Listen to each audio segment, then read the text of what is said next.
It is 4th of July weekend, and I'm big, on the 4th of July and celebrating our country. Y'all know I grew up in a military family. One of my favorite things to do always was every year they would have a big air show at the Air Force Base, and we would have planes and stunt teams that were out there doing stuff, and you'd get to walk around the base and just see all this really cool stuff. I love I love our country. I grew up in a family that loves our country and everything about it. And one of the things I love about our country the most is this idea of freedom, because really we live in a place where we are so tremendously free. I mean, Emma is this week heading to a place where she's going to learn the difference between when we talk about freedom here and when other people talk about freedom, what that truly means, what that truly means for us to talk about freedom, for us to talk about what it means to be free. But when I look at we have the right to be free, and we do have the right to be free, and we've got this idea of freedom, and we mix it into our spirituality, we mix it into our beliefs, freedom is actually a huge thing that is talked about in the Bible over and over again. Those of you that are coming on Wednesday nights know that we're talking in our Bible studies about Paul. We're talking about his letter to the Philippians. Paul is one of these huge proponents of freedom, talking about what freedom is. But I think sometimes we get a little confused about what freedom is, or about what really the purpose of freedom is. We live in a free country. All right? I have people all the time. I'm teaching last year. I'm telling kids, this is where you need to sit. And every time I make a new seating chart, there's always one kid that stands up and says, "It's a free country. I don't have to sit there." That ever happened to you? Good, it's happened to Kim too. I was afraid it might have just been me. Apparently, it's a free country. That means kids are allowed to sit anywhere they want to, all right? I don't know about you parents, but I don't know if you let your kids sit anywhere they want to, on the back of the couch, hanging off the roof, sitting on the dinner table while you're eating. It may be a free country, but I know when I grew up, I wasn't allowed to sit anywhere I want. We got this idea that freedom means I can do anything I want to do. That freedom is all about, just going hog wild. Think of the stupidest thing you could think of right now, and then let's do it. All right? I don't know if that's exactly what our forefathers were thinking of when they said, "Hey, let's do a country conceived in liberty." I don't know if that's what they were really envisioning. Is a place where chaos just utterly reigns because we're free to do whatever we want to. I know in my house I wasn't free to do whatever I wanted to, and I know when Paul is writing about freedom, I know he's not talking about free to just go hog wild crazy. I mean, we have places in this country where our understanding of what freedom is sometimes shocks us of what people get away with. There's a whole city out in Nevada called Las Vegas that's talked about called Sin City, where their advertising slogan is actually, "We want you to do so many stupid things here, but we promise we won't tell if you don't tell." That's their slogan. Their slogan is trying to tell people what happens in Vegas stays in Vegas. That means do stupid stuff here, we won't videotape you. That's all it is. And it's weird that we live in a country where we talk about how great freedom is, and we choose to use our freedom to build cities that people would be embarrassed to have the activities that went on in that city known to their coworkers or to their families or their spouses or whoever else is out there. This idea of freedom, I think, is a little more complicated than we think sometimes. Freedom is not anarchy. Freedom is not chaos.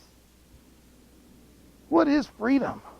And as Christians, how do we truly understand freedom? When we celebrate freedom, we celebrate liberty on the 4th of July, how do we truly understand our freedom? And up here it says freedom from, because as a Christian, when Paul talks about freedom, Paul tries to help people see that there's got to be a balance. Sometimes what we feel is freedom may not really be freedom at all. And so sometimes we actually need to be freed from the things that we think are freedom. People look at you as a Christian and they say, "You know what, I don't want to be a Christian." Because Christianity is all about what you can't do, right? And that's what it was when we were kids. That's what they used to preach. It used to be some guy wearing a suit and a tie, and he would get up in front of you and say, "I'm going to teach you about the 10 Commandments, and you cannot steal, and you cannot lie, and you cannot cheat." And, we couldn't dance when we were younger, and we couldn't do lots of, there was stuff you couldn't do. When you were a Christian, you couldn't wear, we're going to Falls Creek. We're telling all of our kids, "Hey, you can't wear tank tops, all right? Because you can't be a Christian and wear tank tops," is the message we're trying to teach them. We're trying to teach them modesty. But but we've got a list of these are things that you can't do. You can't do this. You can't act this way. And when I was a kid growing up in church, it wasn't like, well, we're just doing this for modesty. It was like, if you don't do this, the devil's coming after you, because the devil lives inside tank tops. You know, that was the way we were raised, you know. It's like, hey, we're going to have a swim party. All right, but it better be just guys or just girls, because the devil lives in swimming pools where guys and girls swim together. You know that's true. That's the way I grew up, that the devil lived in all these things. And you know, we talked about all these, and that's how I grew up, just all these rigid rules and regulations. And this is what faith is about. And if you followed them, then maybe you were good enough to be in God's graces. And some of that stuff they're preaching is stuff that we need to avoid. But I think the problem is what went on when I was a kid, what I was being taught was how to avoid maybe some of the symptoms of things that were going on. I think Jesus talked about it a lot, where you know, people talked about, is it wrong to commit adultery? And Jesus says, I don't want you even lusting. You see, Jesus was getting at the real heart of stuff. Jesus is like, look, we don't need to preach against all the actions. If we preached against every single action, we're going to be here all day long. If we try to limit out everything that happens, we're going to be teaching these things so long you're never going to get it. Jesus said, I would rather you understand the spiritual purpose behind it, and that's what this freedom from is all about. What Paul's talking about is, can we be freed from the things of this world? Can we be freed from sin? And then we would be free to do whatever we want to do. If we were not in the clutches of those things that lead to sin, if we were not in the clutches of those things, then we would be free, truly free, to live the lives that we've been designed to live, that we're capable of living, that we want to live, if we were removed from the clutches of those things. And so freedom is not just, here's a list of things that don't do, but freedom is really escaping those things that keep us trapped in, escaping those things that keep us enslaved. Because I'm sorry, I know lots of people that think that freedom is getting to do whatever they want to do, whenever they want to do it, however they want to do it. And I've known people, we talked about it in youth group today. We talked about the idea, we talked about drugs and how there was a culture in the psychology world and in the philosophical world that said that religion was the opiate of the masses. It was a drug that affected people. And we talked about how drugs affect people. The reality is drugs make you feel like, for a moment, you've got your world all together, that everything is great, everything's blissful, everything's happy. But drugs continue to pull you in. People say, I'm free because I'm using drugs. I'm free because I'm using this substance. I'm free because I get to watch whatever I want to watch on the internet. I'm free because I go see any show that I want to go. I mean, I've got kids, I teach 7th grades, and there have been kids younger, elementary kids, that I do talks with them and preach with them, and they start spouting off lines from movies that they've seen, and I'm like, that movie's rated R. You're 10 years old. Oh yeah, I went to it with my mom. Your mom took you to... I can do it. The law is, if a mom brings you to a rated R movie, you can go see it. But it's that lure of sin that keeps pulling us to negative things. And we think it's freedom. We think, I am free to do these bad things. What we are fooled with is when bad things get us doing what they want us to do. When the drug user takes more drugs and more drugs and more drugs, the drug user thinks, I'm free. I'm doing whatever I want to do. But he's not. He's compelled to do things that he shouldn't do. When the man that's addicted to porn says, I'm free to look at any image I want to, he's not. He's compelled to go back again and again and again. When the gambler says, I'm free to do whatever I want to, it's my money, I earn it, but keeps going back again and again and again, he is compelled to do those things. And we say we are free because we are doing things that are counter to our best interest, but we're doing things that are counter to our best interest. We are not free. Something else is calling the shots. Something else is motivating us to do the things that we should not be doing. And so when we talk about freedom, I want you to be very, very clear. When we talk about freedom, freedom is not just doing anything that you think you want to do. Because the reality is people don't want to become Christians because Christianity is so full of rules. So they're content to live the way the world wants them to live. I promise you, the world is not giving you freedom. The world is not saying, do whatever you want to do. The world is saying, come to me, and I will force you to do whatever I want you to do. The world is full of addictions and pains and places that will shackle you up. We sang that song, Hello, My Name is Child of the One True King. But you know what that song is about. Those little hello stickers are always given to people that come to their dependency meetings. Alcoholics Anonymous, Narcotics Anonymous, Gamblers Anonymous. They show up and the first thing they do is they give everybody a sticker and they stand up in front of the whole group and they say, hello, my name is... And in the song, instead of giving a person's name, it gives what they're locked down to. Hello, my name is fear. My name is doubt. My name is addiction. My name is confusion. My name is pain, hurt, lust, whatever it is. Hello, these are my names. My name is defeat. They say, hello, this is my name. Because it is what defines me. And when what defines you is that pain, that addiction, that substance, whatever else it is, when that's what defines you, you are not control. You are not free. That is who you are, and that's what controls you. So what does the Bible have to say about that? Let's look at a couple verses. We're going to be in Romans chapter 8 all day long. It's a great chapter. You should go home and you should read it again and again and again, because Romans 8 is such a powerful, mighty chapter. Paul wrote the book of Romans, and he is talking about what really causes freedom and what really causes servitude. In Romans 8, 1 through 3, it says, therefore, there is now no condemnation for those who are in Christ Jesus. Because through Christ Jesus, the law of the Spirit of life set me free from the laws of sin and death. For what the law was powerless to do, in that it was weakened by sinful nature, God did by sending his own Son in the likeness of sinful man to be a sin offering. When we talk about freedom, 4th of July and all that celebration. We celebrate 4th of July. We do rockets, red glares, and we shoot them up in the air. And we make them blow up. It drives all of our dogs crazy. I don't know why dogs don't like the 4th of July, but they should. They should like it more. But we shoot up all these fireworks, and we're celebrating the rockets, red glare, but it reminds us, it harkens back to a time when men actually sacrificed their lives, when men fought dearly for the chance to start a brand new nation. You remember at Christmas time, we talked about George Washington when he crossed the Delaware, and there were soldiers walking in the snow with no shoes on at all, because they knew there was a chance that they might be free, a chance that their kids might be free. Freedom must be forged.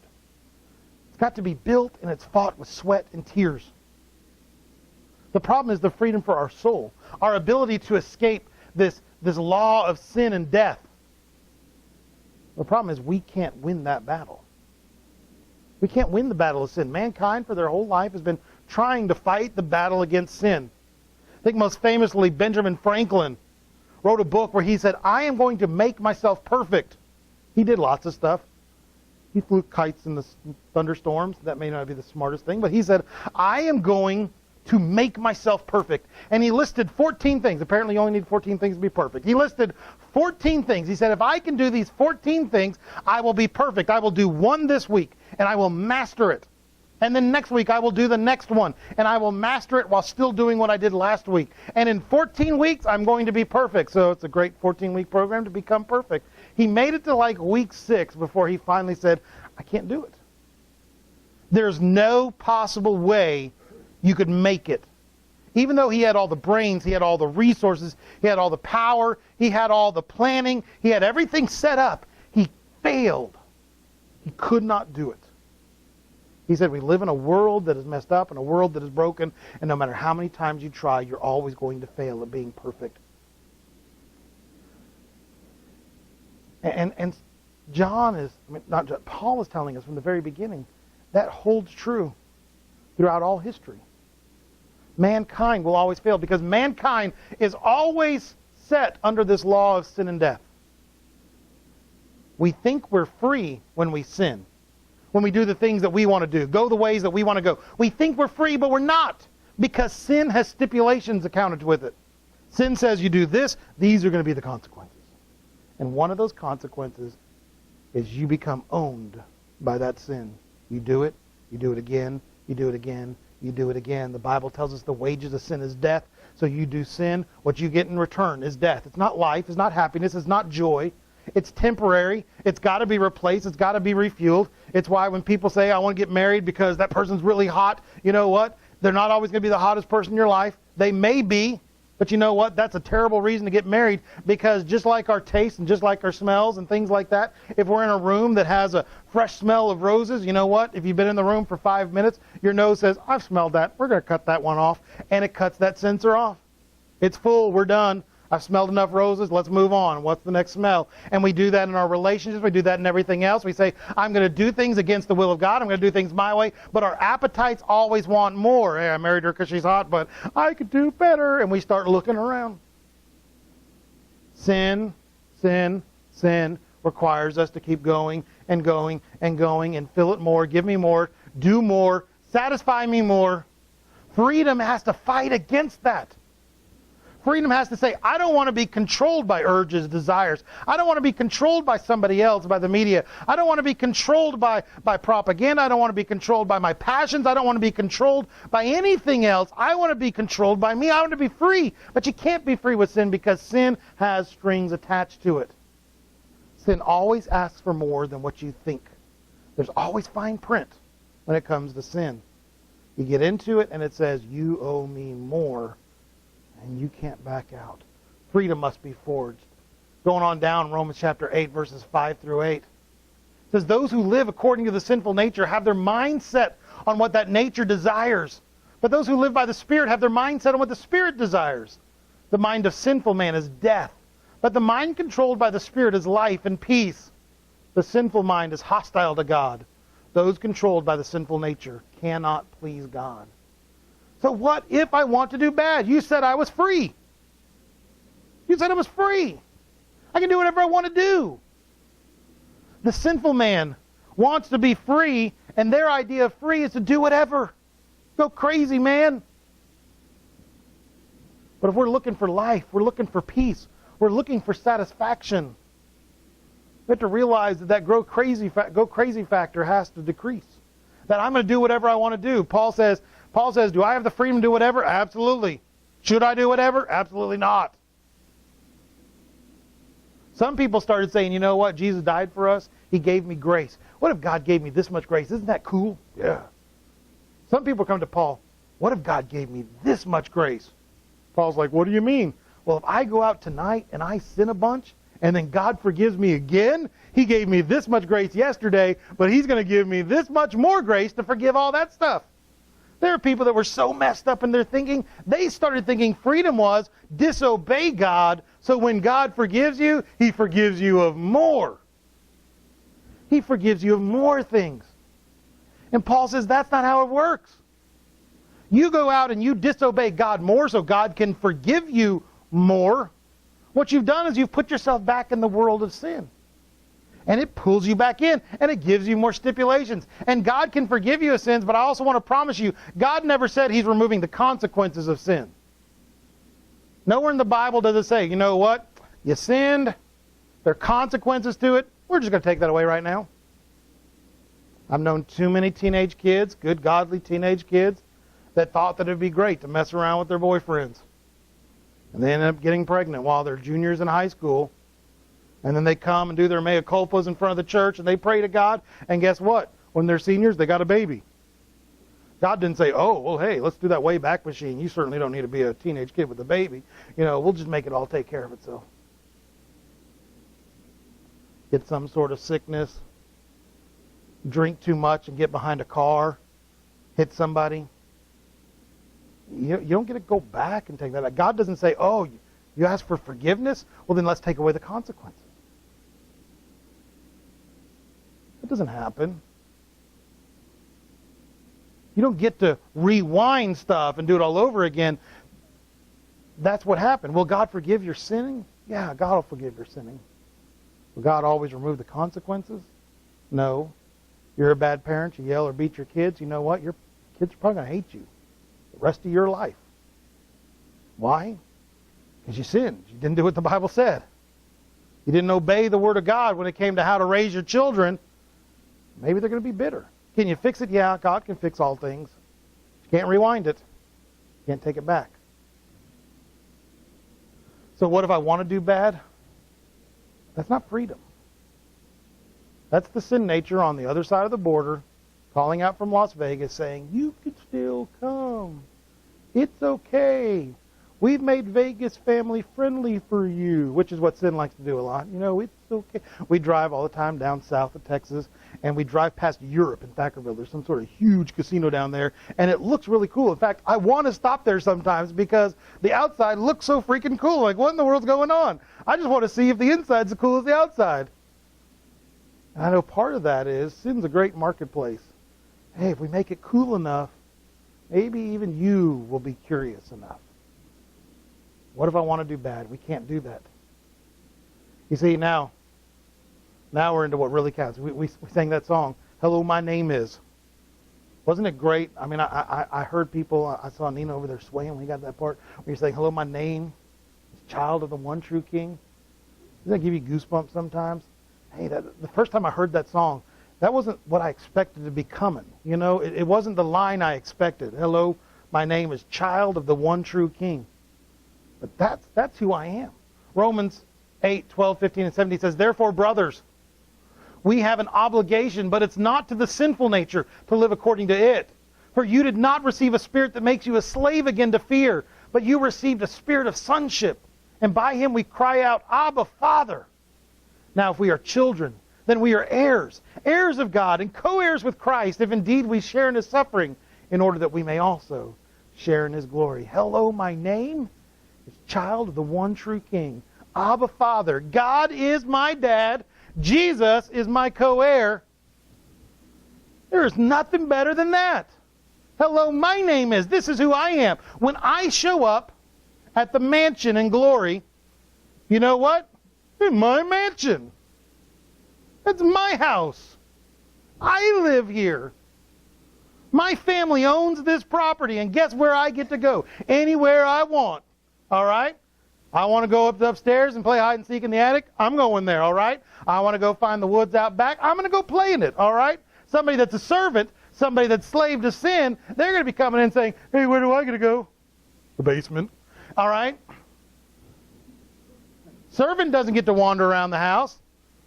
Some maid or butler, Kim, she likes to watch Downton Abbey. You know, it has all the servants that go around. I promise you, those servants don't get to just walk into any room they want to. This one's got a comfy couch. I'm going to sit here for a second. They come into the comfy couch, and they got to dust it off, and they got to clean all the stuff out of the fireplace. They got to make the fire hot. Then they got to leave back down to the basement.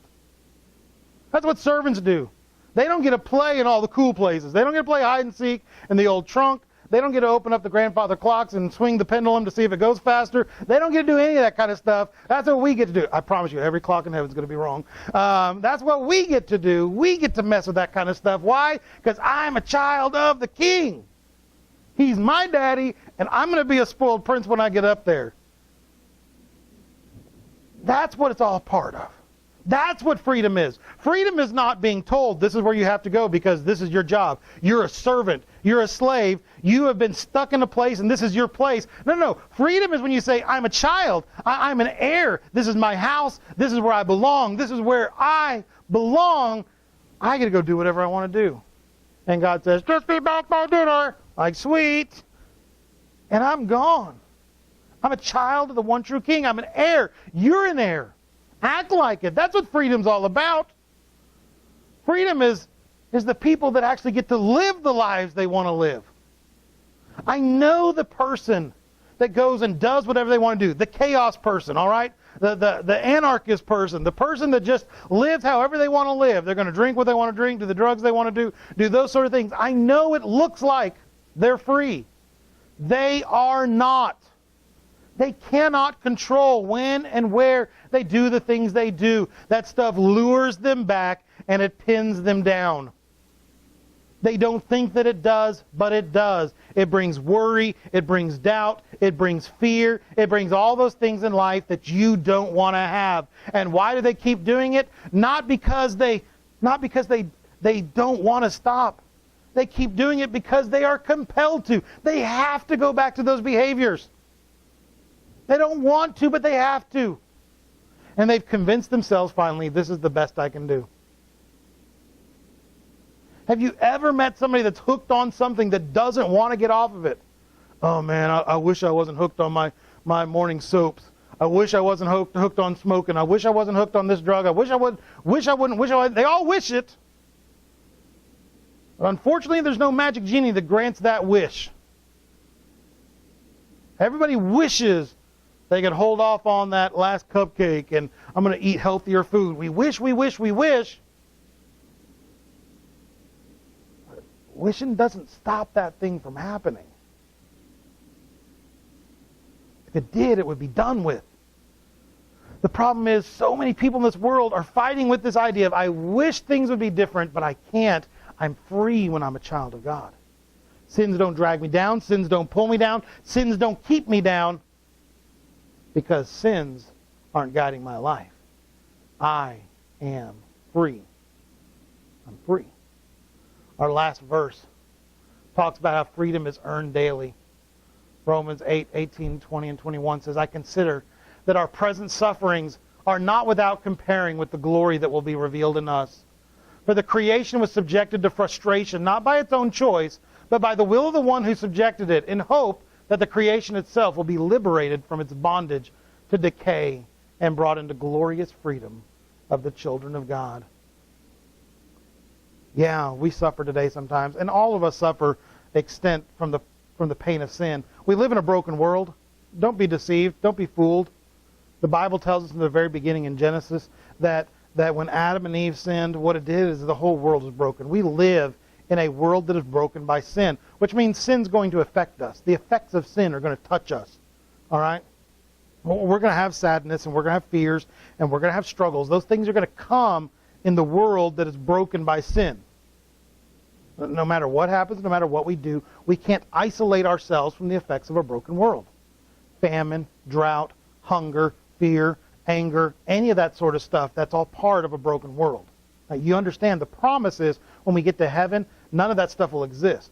When we step on soil in heaven, that's soil that's never been tainted by the breaking of sin. That's soil that's never been tainted by people that are messed up. When we go walking around the fields in heaven, it's going to be exactly like it's supposed to be. Rain when it needs to be there and not when it doesn't need to be there. We're not going to see tornadoes tearing stuff up. There's not going to be any of that kind of stuff. Why? Because the world's not broken. The Bible tells us we'll be in a new world, a new heaven, a new earth that was never tainted by sin. If it's not tainted by sin, it doesn't have the effects of sin. No diseases, no struggles, no pains. All right? That's what he means when there's going to be a glory that's going to be revealed in us. Our present suffering, the things that we are going through, are going to be small beans compared to the great things that God has in store for us. But we need to understand that it is our daily freedom that we're fighting for. Every day, sin says, come back to me. Every day, sin says, come back this direction. Hey, in the country we live in a world, a country that is a free country. But you know what? Every day there's somebody up at Washington or somebody at the State House that's always saying, why don't you give me back a little bit of your freedom and I'll take care of you. I'll do the things that you need to do. Every year there's another little bit of your freedom that is taken away and moved away. In fact, you look at the country and what we call freedom today and what we called freedom 20 years ago and 50 years ago and 100 years ago. I think you could really easily say it looks very different. And every person in every generation all has great intentions. All good ideas how to make everybody joyful, prosperous, wonderful, loving, happy, and all those things. And that's great. When we talk about freedom, freedom is fought for daily. Freedom is something that's a struggle. When somebody promises you, I'm going to give you a world that is free of struggle and free of pain, while we're living in a world that still has sin in it, that person's lying to you. You can't buy, manufacture, create, stimulate, do whatever you want to do to make that kind of world. You can't do that when sin still abounds, when people are still enslaved. We live in a world that's free. Every single day we have to fight for that freedom. Every single day we have to say there's a reason for me to be free, and we live like free people should live. Not saying, what sort of sins can I get into? I live in a free world. You know what? It's when people sin and sin and sin and sin and sin some more. That's when somebody that's in the government says, you know what? We should take that freedom away from you. We should take that freedom away from you. We should take that right away from you, and we should take that right away from you. And we do that, and the goodness of the people will prevent their sufferings to provide their freedoms. But what we're rarely doing is providing them new slavery and new bondage. It works in our faith and our life every single day. For us to be truly free as Christians, every single day we have to fight the temptation that Satan gives us to be pulled back into the world of sin. And if he can pull us in, he's happy. Because we're going to be mired in the muck. We're going to be miserable. We're going to be all those words that were on the cards at the beginning of that song. Defeated and confused and angry and mad. I want to be on the cards at the end where it said, child of the one true King. Let's pray.